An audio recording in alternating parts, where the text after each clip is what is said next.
Hello everyone and welcome back to our channel. In this video, I'll show you how to create a form in Zoho CRM. Form Forms help you capture leads and customers' information directly into your CRM. So let's get started by following these steps together. Step 1 is to access web forms. And to do that, you have to log into your Zoho CRM account. And to do so, just go to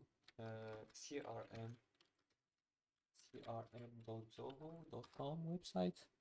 From here, use your account credentials to log in. Now once logged in, you'll be directed to your Zoho CRM account dashboard.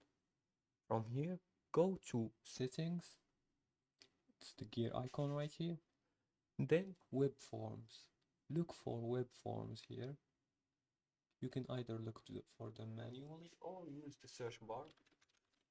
Web Forms right here. Now the second step is to create a new form. Click on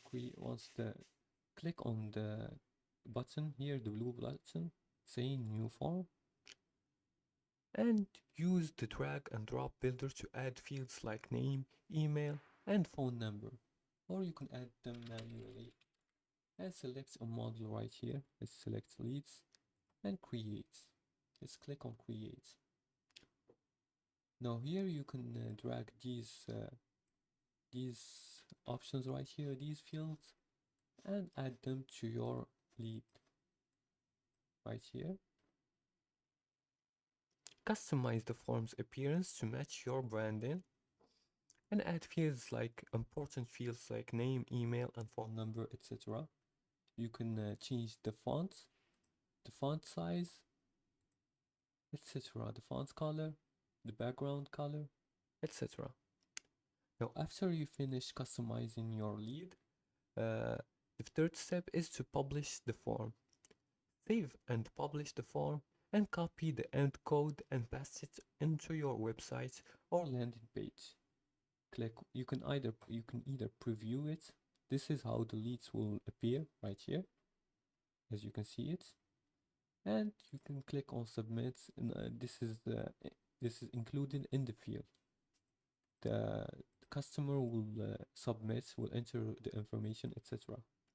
After that, click on next and enter a form location URL. And after you finish, click on the save button right here. Copy the end code. Don't forget to copy the end code and paste it onto your website or landing page. And that's it. Your form is ready to capture leads in Zoho CRM. If you like this video and found it helpful, please like and subscribe, and feel free to leave a comment below the video if you have further more questions about this topic. Thanks for watching, and see you again in the next tutorial.